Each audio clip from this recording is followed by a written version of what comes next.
Vamos a empezar con la protección contra incendios. Es evidente que nosotros nos vamos a tener que basar en nuestra ley, ¿no? Es decir, la 19.587 con el decreto 351 que ustedes lo pueden ver aquí. Esto que vean, ¿sí? Lamentablemente no es una ley espectacular, es más, ni siquiera es una ley. Al estar hecha en época militar, no se derogó nunca, es un decreto ley, la 19.587, pero es lo único que hay. No han modificado muchas leyes, pero esa no, esa continúa existiendo, y fíjense que en el 79 sería necesario modificarla. Por eso yo les he puesto algunas otras bibliografías que les podemos ir mencionando. Vamos a ir a los objetivos que podemos encontrar en el artículo 170 del capítulo 18 del decreto. Vamos a ver la primera. El primer objetivo de la protección contra incendios es dificultar la iniciación de los incendios. Para eso, nosotros vamos a ver la parte de fuego. En principio, cómo se origina un fuego, las propiedades de los fuegos, las clases de fuego, la propagación, más o menos, bueno, su propagación ya lo vieron, la ámbito de otras materias, ¿no? Así, conducción, transmisión, eso ya lo vieron. Cómo se transmite no es tanto el problema, sino cómo se origina. Pues nosotros vamos a trabajar en la parte preventiva, ¿no? Es decir, vamos a tratar de evitar que se produzcan incendios, ¿sí? En el segundo es evitar la propagación y el efecto tóxico de los gases. La parte de propagación vamos a ver no solamente, no cómo se propaga, sino cómo evitar que se propague, ¿no? Es decir, que dice la ley respecto a la estanqueidad de los sectores de incendio, ¿no? Es decir, que el fuego se quede en un sector y no pasa al otro. Eso es la resistencia al fuego, ¿no? Y el efecto de los gases no lo vamos a tratar este año ni en ningún otro momento, porque no es la idea de este libro. En realidad, este año yo quiero que ustedes puedan hacer un asesoramiento de incendio. Si ustedes los llaman, puedan evaluar las condiciones de incendio de un establecimiento y hacer un informe. Asegurar la evacuación de las personas, esto sí lo vamos a tratar con bastante profundidad, porque la idea es diseñar los medios de escape. Facilitar el acceso de los bomberos. En este caso la ley nuestra se ve un poquito corta en este sentido, porque trata más la parte de extinción, pero la parte del acceso a los bomberos no está muy bien, y eso hace que, por ejemplo, ustedes tengan edificios que son varias torres, una atrás de la otra, y que por los costados no se puede meter un camión. Eso es un problema muy importante, porque si tenemos que meter la escalera, solamente lo podemos sacar desde la parte de la calle, ¿sí? Porque no podemos ingresar a la última torre. Así que la pregunta es, los que están en la última torre, en el último piso de un edificio, ¿cómo hacen para salir? No sé. Es bastante complicado, ¿sí? El problema es quién habilitó o quién autorizó la construcción de un edificio así. La ley prevé algo, pero bueno. Y por último, proveer las instalaciones de detección y extinción. No vamos a hablar mucho de la detección, un poquito nomás. Igual les voy a dar información extra si les quieren consultar. Y la parte de extinción sí. En realidad me interesa que ustedes puedan ir a un lugar e identificar las partes de un sistema de extinción, incluso colocar un matafuegos también, determinar el número, el tipo de matafuegos. Eso sí es importante. Bien, eso en cuanto a los objetivos. Pero vamos ahora a pasar a la protección propiamente dicha. Para el estudio de la protección contra incendio, la he dividido, en realidad toda la bibliografía es así, la divide en forma en tres ramas. La primera es la protección preventiva o prevención, la segunda es la pasiva o estructural, y por último la activa o extinción.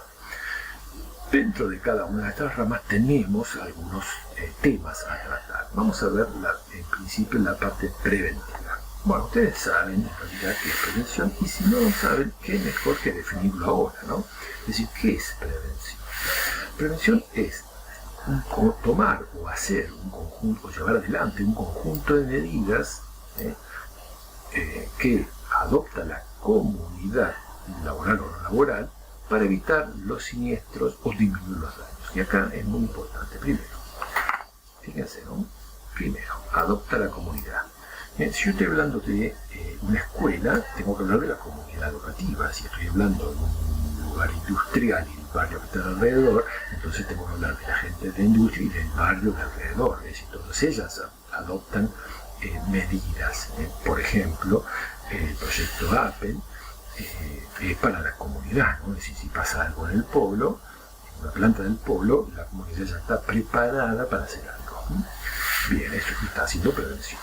Y lo segundo es evitar los siniestros o disminuir los daños y lesiones.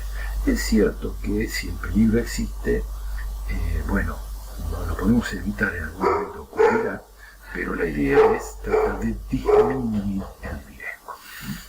Y en cuanto a los daños y lesiones, daños para el material y lesiones para las personas, obviamente lesiones no quisiera que ocurran, ni siquiera muerte, y los daños es, si el fuego está confinado en un lugar, bueno, se pierde ese sector nada más, pero no se quema todo. Entonces eso sí es disminución de los daños, porque el fuego queda confinado. Ustedes habrán escuchado cuando dicen se quema el bolsón, y algunos dicen el fuego está controlado pero no apagado, o no extinguido. ¿Qué significa eso? Bueno, lo que está pasando es que lo han controlado, lo han confinado a un determinado lugar y no se propaga más de ese sector, pero todavía no se apagó. La idea es que no se masifique. Bueno, eso en cuanto a la prevención. Vamos a ver los 3 puntos que trata la protección preventiva. Primero, tenemos de origen tecnológico, donde vamos a estudiar un poquito brevemente la parte de instalaciones eléctricas y la parte de calefacción. Hay un apunte de instalaciones eléctricas, porque la idea es que ustedes puedan diferenciar un interruptor diferencial, una llave térmica, los amperes que tiene que tener. Porque muchas veces los incendios se originan realmente por la parte eléctrica.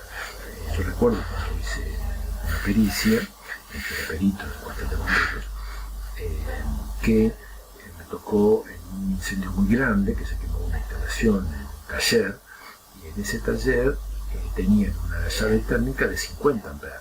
En realidad tenía que bajar, porque era para el negocio, en realidad tenía que ser más chica, y no tenían un interruptor diferencial. Estábamos desde que comenzó un incendio por un corte en un enchufe, y claro, con una llave de 50 amperes no alcanzó a cortar antes de que se prendiera lo que estaba alrededor del enchufe. Bueno, en cuanto a la parte de calefacción, también tienen algo de la parte de calefacción, especialmente referente a los calefactores, cómo son, cómo funcionan, y las cosas que hay que tener en cuenta, como para poder abordar el tema. Después un poquito de depósitos. La parte de depósito y manejo de sustancias inflamables está en la ley, así que no hay drama. Y algunas instalaciones complementarias, bueno, eso lo vamos a ver. El otro punto es confección de normas. Bueno, y acá tenemos muchas legislaciones, ¿no? Es decir, tanto nacionales como provinciales, como incluso también las internacionales, ¿sí? Yo les voy a llevar, si bien vamos a ver como base la 1917 para la seguridad de higiene, la 13660 para la parte de líquidos combustibles petroquímicos. También vamos a abordar la AEA, la Asociación Electrotécnica Argentina, algo del NAG, vamos a tratar el NAG, que es la normativa argentina de gas, que yo podría decir un ejemplo que tuve una vez, hace unos años, hacíamos inspecciones con los alumnos de establecimiento educativo y se encontraron en un jardín de muchachos un calefactor que estaba a 1,50 m de altura. Entonces la pregunta es, ¿está bien colocado o está mal colocado 1,50 m de altura? Y el problema que tiene el NAC es que son fotos escaneadas, entonces no se puede hacer un buscador. es difícil encontrar algo allí. Entonces, bueno, empezando a buscar, encontramos que en realidad los calefactores tienen que estar arriba del zócalo. Esa es la altura que tiene que tener. Entonces, bueno, evidentemente estaba mal. No, yo no puedo decir que una cosa está mal si la ley no lo dice. Entonces, primero hay que buscarlo. ¿No? Después tenemos muchas normas complementarias de SRT que, bueno, algunas las vamos a nombrar. También vamos a tratar el Código de Edificación de Bahía Blanca y el de Buenos Aires, con el anexo especialmente que nos corresponde. En la parte internacional vamos a hablar de la NFPA, y yo les voy a mostrar aquí un poquito de la NFPA. Para eso vamos a ir acá y les voy a mostrar en principio la AEA. Esta es la AEA, especialmente instalaciones eléctricas para inmuebles, que es muy interesante. Eso no es una legislación, es un código. Esto ustedes lo pueden, se compra obviamente, ¿sí? Yo les hice una recopilación especialmente de la parte de escuelas, porque ahí les dice a qué altura tiene que estar los enchufes, los interruptores, etc. Esto que ven acá es, vamos a dejarlo un poquito más, es el anexo del Código de Edificación de Buenos Aires. Esto no es una legislación porque todavía no estaba aprobada, pero me parece que esto va a ser el futuro de la legislación, ¿sí? Es decir, que en algún momento se van a poner las pilas estos muchachos, quizás cuando termine la pandemia, en 2040 más o menos. Bueno, ojalá que no. Pero es muy interesante, si bien necesita algunos ajustes, pero te quiero mostrar algo que es muy interesante.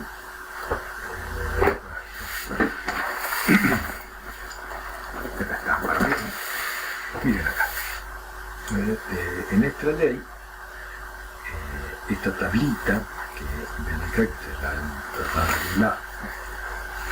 en algunos lados, ven esta tablita. Son condiciones específicas de protección contra incendios. Entonces, ustedes tienen que seleccionar el riesgo y lo que deben colocar. Y es una sola tablita. Nada más, acá tienen todo. Sin embargo, no es bueno tener todo. Hay una sola hoja. Fíjense acá, en esta ley, que no es la todavía, fíjense, tienen esto, observen, ¿no? Es decir, tienen mucho más como para seleccionar la protección contra incendio, y además le agrega una columna más que habla sobre detección, que eso no lo muestra en nuestra ley. Es decir, son muchas tablas más porque hay muchos más rubros. Bueno, yo de todos modos les dejé acá, bueno,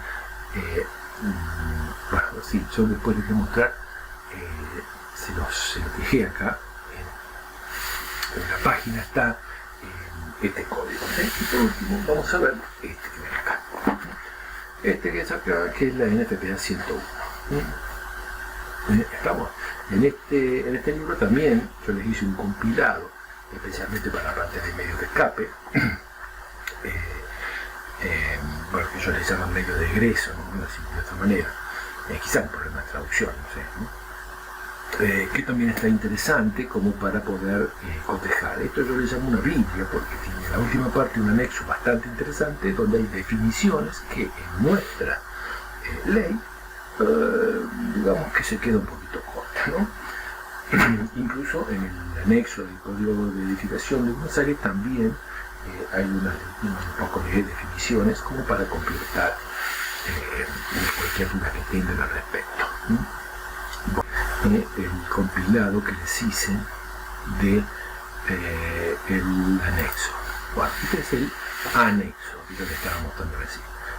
Tiene algunos problemitas de impresión esto, faltan algunas cositas, pero bueno, dentro de todo acá están listados, ustedes pueden descargarla e imprimirla. Yo les digo, es un poquito gordito para imprimir, pero bueno, dentro de todo se podría utilizar. Bueno, vamos a el otro. Este es el compilado de la NFPA 101. yo le puse algunas definiciones, ¿sí? Lo interesante es que cuando tiene un asterisco acá, ¿ven? Cuando tiene un asterisco, eso significa que hay una definición en la parte de anexos, ¿sí? Es decir, al final, en la parte de anexos, déjenme ver si esto tenía algo acá. No. Bueno, en la parte de anexos, acá abajo, ¿sí? Un poquito más abajo, acá, en la parte de anexo, les define cosas, ¿sí?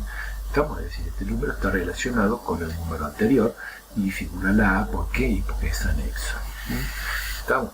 Bueno, entonces aquí tienen bastantes definiciones. Está muy interesante. Luego lo vamos a notar con mayor profundidad.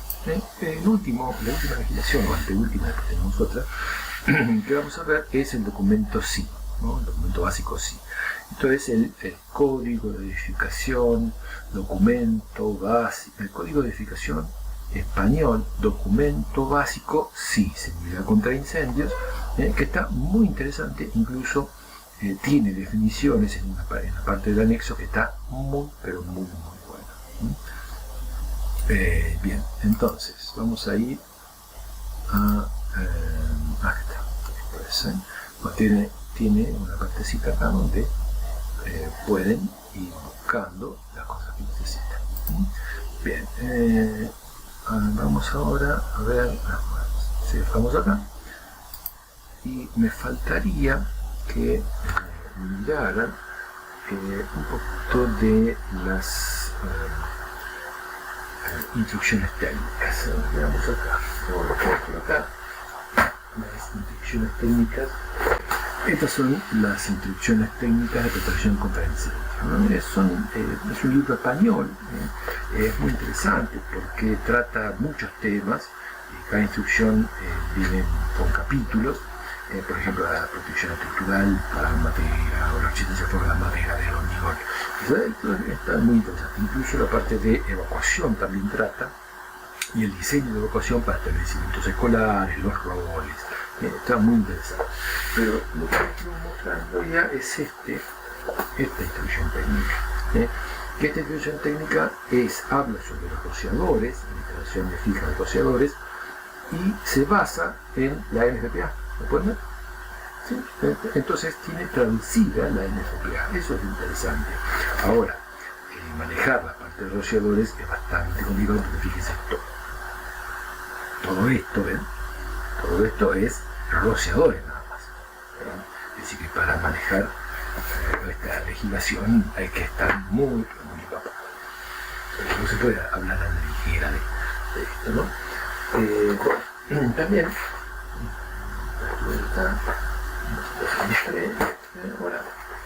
ahora vamos a pasar o vamos a continuar viendo más.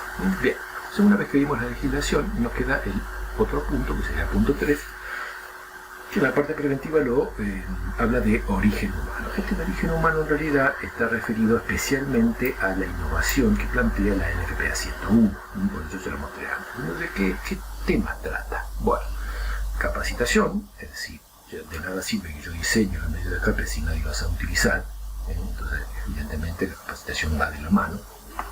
La señalización, fíjense que la señalización no solamente está hablando de fechas, sino también de la iluminación, es decir, fíjense, iluminación y aviso de emergencia, ¿no? Es decir, que trata dos tópicos que son importantes, porque a ver, ¿de qué sirve que yo les dé capacitación si los medios están señalizados para dónde tienen que salir o cuál es la salida? Y además que se prenda la luz de emergencia y que avise, evidentemente que avise cuando hay un incendio para que yo pueda evacuar. Acá se comete un error muy importante cuando se diseña un plan de evacuación, porque dice, bueno, cuando tocan 2 timbres, ahí es el momento de estar alerta, y cuando tocan 3, ahí es cuando tengo que evacuar. No, en realidad no es así, el timbre tiene que ser inequívoco. Entonces eso lo vamos a profundizar más adelante. Y por último, en la parte preventiva tenemos el adiestramiento. ¿Qué es el adiestramiento? Bueno, en realidad el adiestramiento está referido a la parte de organización de simulacros, pero más referido a las brigadas, ¿no? Es decir, la brigada de primera intervención, de segunda intervención, tanto puede ser las brigadas internas o las brigadas externas, como el servicio de bomberos. Estamos así para que ellos practiquen y puedan trabajar sobre esto. Bueno, ahora vamos a la parte de protección pasiva o estructural.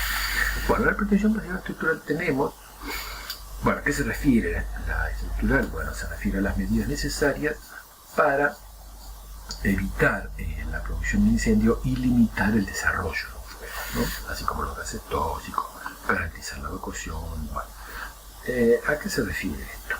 Tiene 3 puntos: el emplazamiento, el diseño y la parte estructural. Yo lo puse ahí en el artículo, ¿no? del decreto. Cuando hablamos de emplazamiento, se refiere especialmente al artículo 173 del decreto de 2021, que habla de las vías de acceso, los locales cercanos y las actividades antagónicas. ¿Qué significa? Si bien las vías de acceso no están muy bien tratadas, así como acceden los bomberos al lugar del siniestro, en realidad hay mucho para trabajar y eso está bien especificado en el Código Español.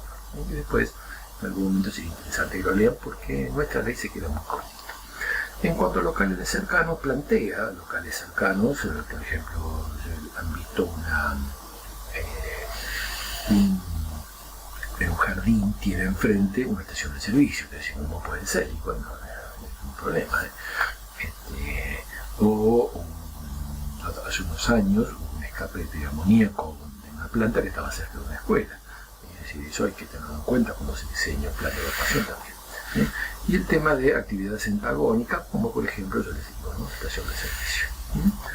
Bien, es decir, cuando se hace un diseño, un plan de evacuación, no solamente importan las vías de acceso a los bomberos, sino también que hay alrededor. ¿Por qué? Porque se tiene que seleccionar un local o un lugar para evacuar a la gente, ¿no? Bueno, vamos ahora a el diseño. En la parte del diseño, que sí lo vamos a profundizar, vamos a ver las vías de escape, la evacuación de humo no la vamos a tratar, la sectorización, esto sí lo vamos a tratar, y las instalaciones semifijas y fijas contra el incendio. ¿Por qué están acá las instalaciones fijas y semifijas? Pues en realidad hay edificios que no tienen la red de incendio instalada, pero sin embargo la requieren. ¿Y por qué no la instalaron? Bueno, se podría instalar, el problema es que hay que romper, hay que pasarlo por un lugar extraño, es todo un problema. Por eso se debe prever las instalaciones fijas y semifijas antes de hacer el edificio, ¿no? Ya debe venir con ello. Por eso está en la parte de diseño. La pregunta es, ¿por qué no tiene la instalación si la debería tener según la ley? Hablen con la municipalidad. Bien, vamos a la parte de estructura. En la parte de estructura tenemos resistencia al fuego, muros cortafuegos, materiales, columnas losas, resistencia, canalizaciones. Es decir, canalizaciones es que eso sí lo trata la ley nuestra. Yo tengo que pasar tanto los cables eléctricos como las cañerías de un sector de incendio a otro sector de incendio, es decir, de un local a otro local, o una habitación a otra habitación, por el simple hecho del baño, por ejemplo, ¿no? El baño o en el tubo de gas. Entonces las paredes deben tener una cosa especial, de tal manera que si se produce un incendio, eso quede sellado y no se produzca una abertura donde pueda pasar el humo al otro sector, porque eso genera propagación. Un ejemplo que yo les puedo dar, bueno, el ascensor. El ascensor no es estanco, entonces si hay un incendio en el piso de abajo, todo el humo se va por el ascensor, por el hueco del ascensor y podría propagar el fuego en la planta alta. Vamos ahora a los materiales. En cuanto a los materiales combustibles, hablamos de las fachadas, los revestimientos, vamos a hablar muy poquito de inifugación, el uso del edificio y las puertas cortafuegos. El uso del edificio aquí, nuestra ley dice que en realidad el uso del edificio está relacionado con los materiales que hay en él, los materiales predominantes en él, ¿sí? ¿Qué significa eso? Yo tengo un laboratorio, el laboratorio es para trabajar en laboratorio, no es para hacer un depósito de materiales en laboratorio. Por ejemplo, si yo tengo que hacer experimentos en un laboratorio, no se me va a ocurrir almacenar productos inflamables en gran cantidad en el laboratorio, o en menor cantidad, no importa, no tengo que almacenar, porque eso me hace a la propagación del fuego. Entonces el depósito del laboratorio debe estar fuera del lugar, fuera del laboratorio, y se llevan al laboratorio los materiales que se necesitan nada más. Eso es un ejemplo. Vamos ahora a la protección activa. En la protección activa tenemos que hablar de los bomberos, especialmente la parte pública, o la parte privada cuando hablamos de la brigada, ¿sí? La brigada de primera intervención o segunda intervención. ¿Qué temas se tratarán acá? Bueno, acá vamos a ver características del fuego, los agentes extintores, los equipos, disponibilidad de equipos de los bomberos, las técnicas de extinción. No, en realidad las técnicas de extinción no las vamos a tratar en profundidad, porque yo no quiero que ustedes sean bomberos, sino que sean técnicos, que puedan hacer un asesoramiento técnico. Bueno, organización y entrenamiento y comunicaciones. Observen que organización y entrenamiento está en la parte activa y al mismo tiempo lo vimos en la parte humana, ¿sí? Adiestramiento, ¿ven? ¿Qué significa? ¿Por qué se repite? Bueno, yo se lo planteo acá.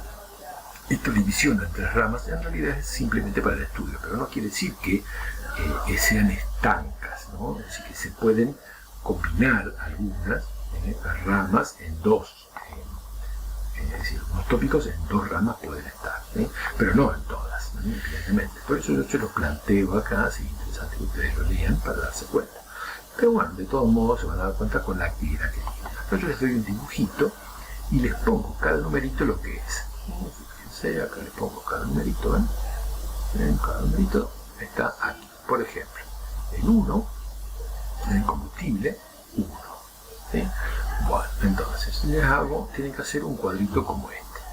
En este cuadrito ustedes tienen protección preventiva con sus ramas, protección invasiva con sus ramas, o vamos a decir sus ramas para que no se confundan, y protección activa. Combustibles, ¿en qué lugar está? Bueno, vamos a ver, fíjense. Para eso ustedes tienen que consultar la primera parte. Acá habla, características de fuego, agente extintor, equipo de... No está la parte de combustibles, no dice nada de combustible, así que aquí no figura. Pero si usted dice, bueno, pero característica del fuego, puede ser que está hablando de los combustibles, porque está relacionado. Bueno, sí, puede andar, digamos que es la interpretación, ¿no? Puede andar, ¿sí? Pero, bien, material de combustibles está aquí. Material de combustibles, ¿no? Material de combustibles presentes. Entonces, ¿qué tienen que hacer? Bueno, ¿dónde está eso? Está pasiva, estructural. Entonces, ¿qué hacen en este cuadro? Ustedes tienen que marcar. Bueno, vamos a marcarlo. Marcarlo acá. Pasiva estructural. Entonces hacen un tilde. Si consideran, porque según la interpretación aquí está la parte de combustible, no está claro, pero bueno, aquí, entonces podrían marcar un tilde aquí, en protección activa también. Pero no más de dos. No interpreten todo, porque si no, claro, la tendencia es que Norma está en todos lados. Entonces Norma tendría que tener tilde en todos. Todos los ítems deberían estar normados, entonces tendría que marcarlo todo. No se basa con las ramas aquí, no hace falta. En realidad, básense en lo que dice aquí. En esta clasificación, si ven que acá está repetido organización de entrenamiento en activa y también en humana, en adiestramiento, entonces cuando vayan acá, que hable, por ejemplo, el 8 dice ocupante altamente capacitado, entonces cuando pongan ahí ocupante altamente capacitado, bueno, van a marcar humana y al mismo tiempo activa. ¿Estamos? ¿Por qué? Y porque el adiestramiento están los dos. ¿Estamos? Adiestramiento, capacitación. Bien. Bueno, hasta acá llegamos. Para la próxima clase vamos a continuar con características del fuego.